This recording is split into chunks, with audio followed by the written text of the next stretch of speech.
മതി മതി, ഇത്തിരി കരയുന്നത്. രവിയേട്ടൻ എന്നോട് പിണങ്ങി ഇറങ്ങി പോയില്ലേ? വീട്ടിലുണ്ടാക്കി വെച്ച ഭക്ഷണം പോലും കഴിക്കാതെ. രവിയെ അനുനയിപ്പിക്കാൻ സ്നേഹം അഭിനയിക്കുന്ന മതികല. ആ അഭിനയത്തിൽ വീണ രവി ബാലനോട് കാശ് ചോദിച്ചു. ബാലേട്ടാ, എടാ, ഉപദേശിക്കുവാണെന്ന് കരുതരുത്. ബാലേട്ടൻ കാര്യം പറഞ്ഞു, എന്തിനാ ഈ വളർത്തി കിട്ടുന്നേ? മോനെ, നിന്റെ ഈ പോക്കിലൊക്കെ അമ്മയ്ക്ക് നല്ല വിഷമമാണ്. മനസ്സിന്റെ രഹസ്യ നീക്കങ്ങളെ കുറിച്ച് സഞ്ജയൻ മതികലയോട് പറയുന്നു. കഴിഞ്ഞ ദിവസം അവൻ ടെക്സ്റ്റൈൽസിന് ഒരു പർച്ചേസ് നടത്തിയിട്ടുണ്ട്. ഏതാണ്ട് 3000 രൂപയുടെ തുണിത്തരങ്ങൾ, പിന്നെ ടെലിഫോൺ കാർഡുകളും. കാണാതായ കുട്ടിമണിയും സീതയും തിരികെ എത്തുമെന്ന പ്രതീക്ഷയിൽ ശാരദ കാത്തിരിക്കുന്നു. എന്റെ കുട്ടിമണിയെ കൊണ്ട് സീതമോള് വരും, ആ ഒരു പ്രതീക്ഷയില്ല. തുടർന്ന് കാണുക.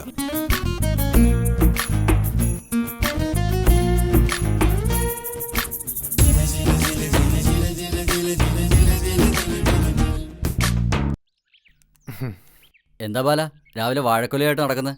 ഓ, രാവിലെ നോക്കിയപ്പോൾ സ്കൂട്ടർ സ്റ്റാർട്ടാവുന്നില്ല, അതാ നടന്നേക്കാവെന്ന് വെച്ച്. ആ, അല്ല, അനിയനിപ്പോ കാറിൽ പോകുന്ന കണ്ടല്ലോ. അവൻ അത്യാവശ്യമായിട്ട് ഒരിടം വരെ പോണായിരുന്നു, അതുകൊണ്ട് ഞാൻ ഇറങ്ങും മുമ്പേ അവൻ പോയി. ആ, തിരക്കുള്ളവർക്ക് മറ്റുള്ളവരെ കാത്തു നിൽക്കാൻ എവിടാ സമയം? നടക്കുന്നവൻ എന്നും നടന്നുകൊണ്ടേയിരിക്കും.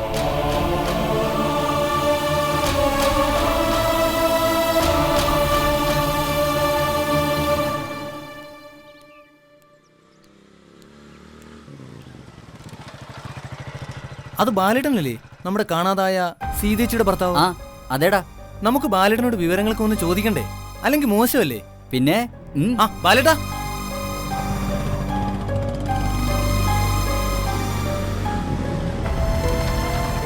നിക്ക് ബാലേട്ടാ. ഞങ്ങള് ബാലേട്ടനെ കണ്ടതുകൊണ്ടല്ലേ തിരിച്ചു വന്നത്. അപ്പൊ പിന്നെ ബാലേട്ടൻ ഒരു മൈൻഡും ഇല്ലാതെ അങ്ങനെ അങ്ങ് പോയാ എങ്ങനാ ശരിയാവുന്നത്? നിങ്ങളാരാ? എനിക്ക് നിങ്ങളെ മനസ്സിലായില്ല. ഞങ്ങളെ എങ്ങനെ മനസ്സിലാവാനാ? ഞങ്ങളുടെ ആരുടെയും ഭാര്യ ഒളിച്ചോടി പോയിട്ടില്ലല്ലോ. അല്ല ബാലേട്ടാ, സീതേച്ചിയുടെ എന്തെങ്കിലും വിവരം കിട്ടിയോ? ജീവിച്ചിരിപ്പുണ്ടെന്നോ അതോ ആരുടെയെങ്കിലും കൂടെ ജീവിക്കാൻ പോയതാണെന്നോ? അങ്ങനെ എന്തെങ്കിലും ഒന്ന് പറ ബാലേട്ടാ. ഏയ് ബാലേട്ടാ, കഷ്ടം.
കോശിച്ചായോ? ഓ,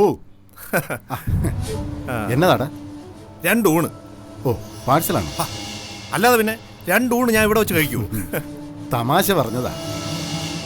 കുറച്ച് ദിവസം ആയല്ലോ പാഴ്സൽ മേടിക്കാൻ തുടങ്ങിയിട്ട്. എന്നതാ ഇടപാട്? ഏതാണ്ട് കള്ളക്കളി ഉണ്ടല്ലോ. എന്തോന്ന് കള്ളക്കളി? ഊണ് മേടിക്കുന്നത് കള്ളത്തരമാണോ? ആ, എന്നാ പിന്നെ തന്റെ ഊണ് വേണ്ട, വേറെയും ഹോട്ടലുണ്ടല്ലോ ഇവിടെ. താൻ ചൂടാകാതെ, ഞാൻ തമാശ പറഞ്ഞതാ. 2 ഊണ് പാഴ്സൽ. ആ, കറിയൊക്കെ നന്നായിട്ട് വെച്ചോ. ഇപ്പൊ എടുക്കാം. ഇപ്പൊ കൊണ്ടുവരും.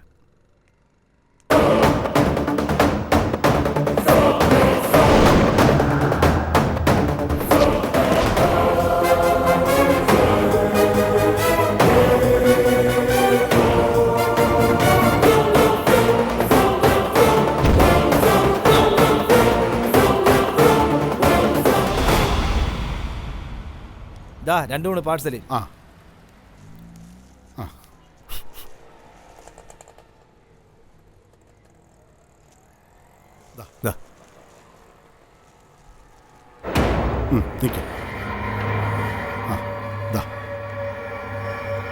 പോട്ടെ കോശേ. നാളെ വേണോ പാഴ്സൽ? വേണമെങ്കിൽ വന്നോളാം.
ചേട്ടാ, ഈ മരുന്ന് ഇവിടെ ഉണ്ടോ?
ദേ, അവന്റെ പുറകെ തന്നെ പോ.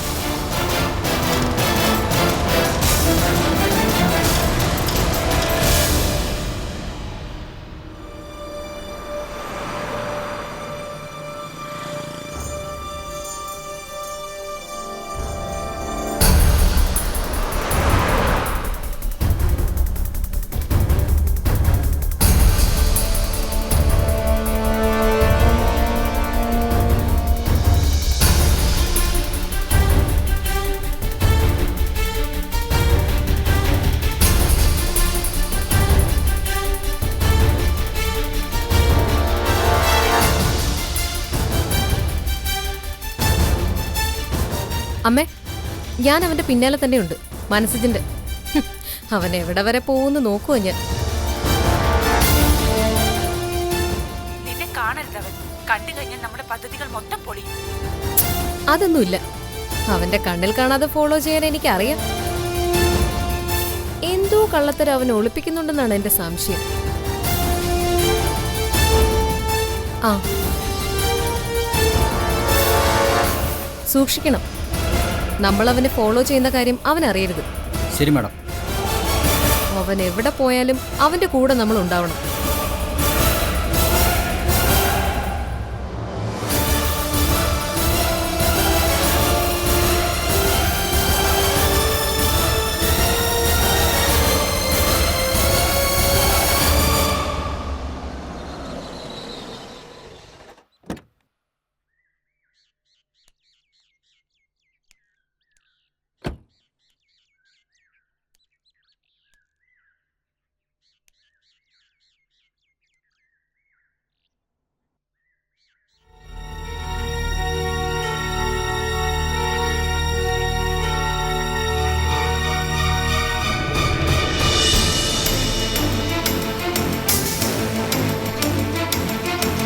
അവൻ നമ്മളെ കാണരുത്. വണ്ടി കുറച്ച് പുറകോട്ടെടുത്തു.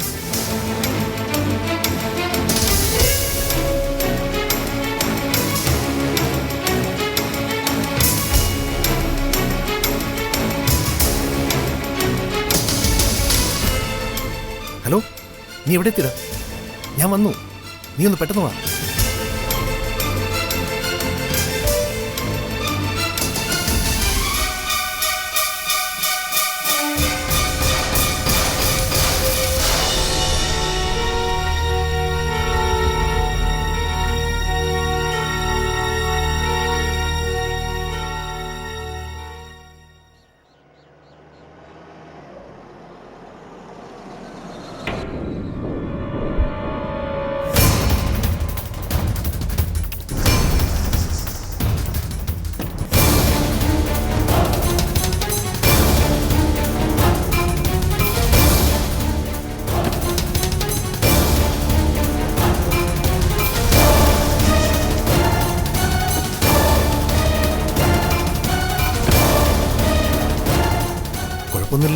ഒരു കുഴപ്പമില്ല. ഇപ്പോഴും ഞാൻ കണ്ടിട്ടാ വരുന്നത്. ഡോക്ടർ എന്ത് പറഞ്ഞു? ഏയ്, പ്രത്യേകിച്ചൊന്നും പറഞ്ഞില്ല. ദാ പിടിക്ക്. പിന്നെ സൂക്ഷിക്കണം, അത്ര വലിയൊരു റിസ്ക്കാണ് നമ്മൾ ഏറ്റെടുത്തിരിക്കുന്നത്. ഇവിടുത്തെ കാര്യങ്ങളൊക്കെ ഞാൻ നോക്കിക്കോളാം. നീ ധൈര്യമായിട്ട് പോസിറ്റാ. ഒരു സ്വസ്ഥതയില്ലടാ. ഇതിന്റെ അവസാനം എന്താവും എന്തോ. എടാ, വരുന്നത് വരുന്നിടത്ത് വെച്ച് കാണാടാ. എന്തായാലും അറിഞ്ഞോണ്ട് നീ ആർക്കും ഒരു ദ്രോഹം ചെയ്തിട്ടില്ലല്ലോ.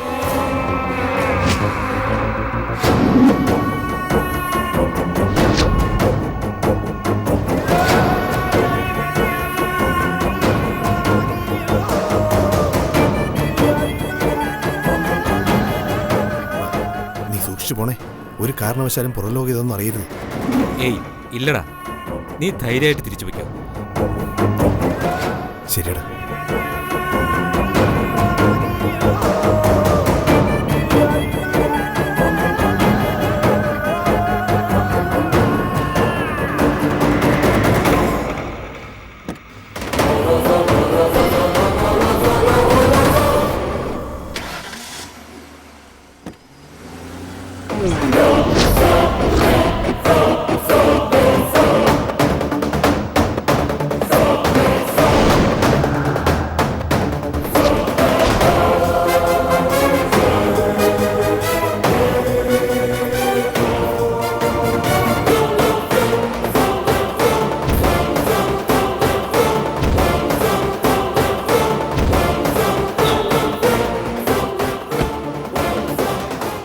മനസ്സിനെന്താ ഇവിടെ? അത് മതി, ഞാൻ വെറുതെ ഇവിടെ അടുത്ത്. ഓ, നീ കാറ്റ് കൊള്ളാൻ വന്നായിരിക്കും അല്ലേ? അല്ല മതി, ഞാനിവിടെ അടുത്ത് വരെ ഒരു ഓട്ടം വന്നതാ. മതി എന്താ ഇവിടെ? ഓ, അപ്പൊ അങ്ങനെയായി. ചോദ്യത്തിന്റെ കുന്തം തിരിച്ച് എന്റെ നേരെ. അല്ല മതി, ഞാൻ വെറുതെ ചോദിച്ചെന്നേ ഉള്ളൂ. ഞാൻ പലയിടത്തും പോവും, അത് നീ അറിയണ്ട. പക്ഷേ നീ എവിടെ പോകുന്നെന്ന് എനിക്കറിയണം. അതാ നമ്മൾ തമ്മിലുള്ള ഡീല്. മതി, ഞാൻ പറഞ്ഞില്ലേ, ഞാനിവിടെ അടുത്ത് വരെ ഒരു ഓട്ടം വന്നതാ. ഓ, സമ്മതിച്ചു.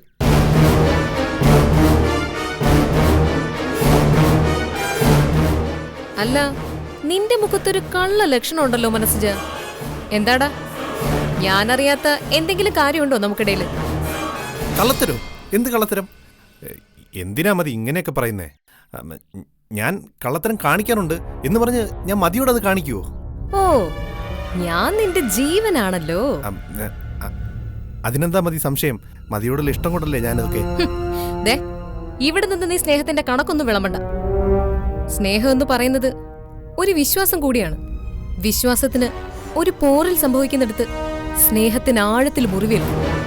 നിനക്കറിയാലോ, ശരീരത്തിലെ മുറിവേ ഉണങ്ങൂ, മനസ്സിലെ മുറിവ് ഉണങ്ങാതെ അങ്ങനെ കിടക്കും, നീറി നീറി. മതി മതി, എന്താ ഇങ്ങനെയൊക്കെ പറയുന്നേ? നമുക്കിടയിൽ അതിനെന്താ മതി പ്രശ്നം? പ്രശ്നം ഉണ്ടാവരുത്, അതുകൊണ്ട് പറഞ്ഞതാ. ഒരിക്കലും ഉണ്ടാവില്ല മതി. ഞാൻ എന്നും മതിയോട് 100% വിശ്വാസം പുലർത്തി തന്നെയാണ് നിൽക്കുന്നത്. വിശ്വാസം വായിലും വാക്കിലും മാത്രം പോരെ മനസ്സിലാ, പെരുമാറ്റത്തിലും പ്രവൃത്തിയിലും കൂടെ തോന്നിക്കണം. മതി മതി, എന്നെ സംശയത്തോടെ കാണുന്നത് കൊണ്ടാ. കുഴപ്പം എന്റെ കണ്ണിനാണോ അതോ നിന്റെ പ്രവൃത്തിക്കാണോ എന്ന് ഞാൻ ഉടനെ പറയാം. അല്ല, നിന്റെ കുട്ടവനെ പറ്റി വല്ല വിവരമുണ്ടോ? പെണ്ണ് ചത്തോ, ചീഞ്ഞോ, വരുമോ വരത്തില്ലയോ, അങ്ങനെ എന്തെങ്കിലും? ഇല്ല മതി.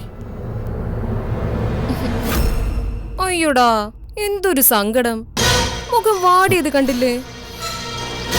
മതി, ഞാൻ മതിക്ക് വേണ്ടിയാണ് നിൽക്കുന്നത്. എന്നിട്ടും മതിയും മതിയുടെ അമ്മയും ചില സമയങ്ങളിൽ എനിക്ക് ഒരുപാട് വിഷമം തരുന്നുണ്ട്.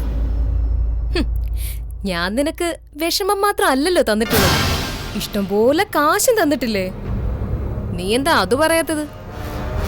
കാശെനിക്കില്ല, ഗതികേടുകാരനുമാ. പക്ഷേ ആത്മാഭിമാനം എന്നൊന്നെനിക്കുണ്ട്. പിന്നെ മേടിക്കുന്ന കാശിനോടുള്ള കൂറും ആത്മാർത്ഥതയും. ഓ, ഞാൻ വരവ് വെച്ചിരിക്കുന്നു. തൽക്കാലം നീ പൊയ്ക്കോ. മതി, പോടാ.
കുഴപ്പമൊന്നുമില്ലല്ലേ സിസ്റ്ററെ?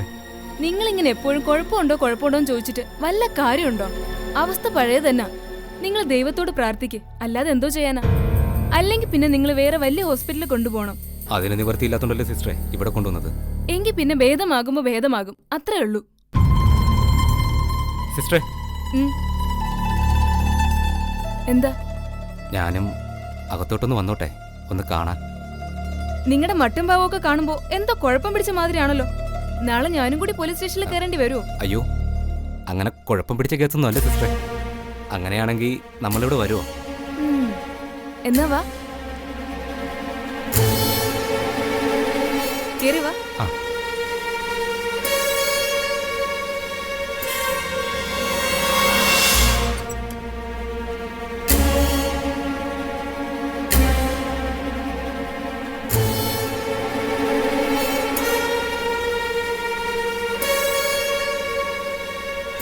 സിസ്റ്റർ, രക്ഷപ്പെടുമായിരിക്കും അല്ലേ? ആ, നോക്കാം, വാ.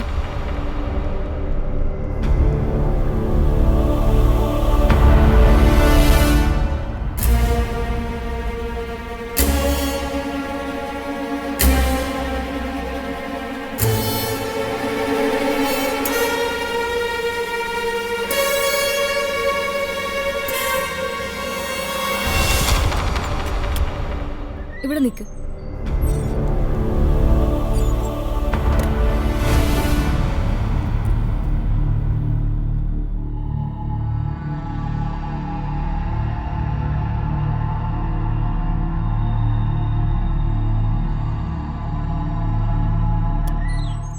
വരൂ.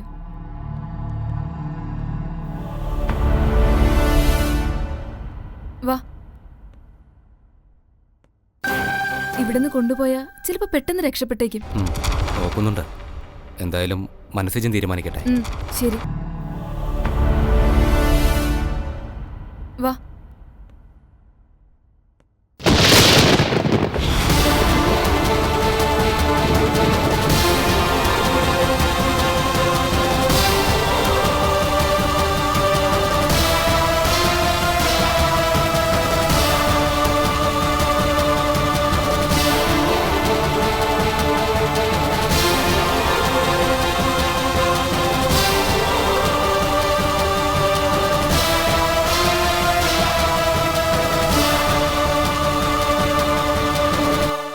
പുറത്തു പോവാം.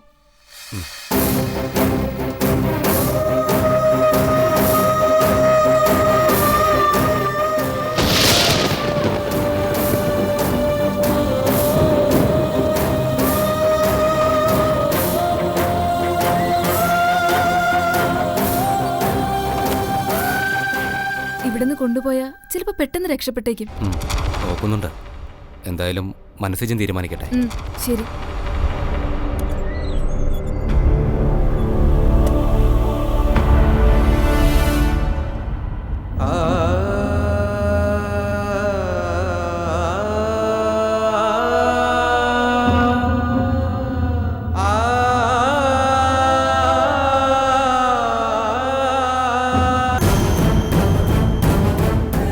കെട്ടഴിച്ചുവിട്ട കൊടുങ്കാറ്റ് പോലെയാണ് ഈ മതികല. പൊട്ടി നാളെ ഒരു ജൂനിയർ പൊട്ടിയെ ഒക്കത്ത് വെച്ചോണ്ട് വരുമ്പോഴാവും എന്റെ മോള് തിരിച്ചറിയുന്നത് നീയാണ് ലോകത്തിലെ ഏറ്റവും വലിയ പൊട്ടിപ്പെണ്ണെന്ന്. ആ കൊടുങ്കാറ്റിൽ ആടി ഉലഞ്ഞ മനുഷ്യബന്ധങ്ങളുടെ നേർത്ത തലോടലുമായി 3 മണി.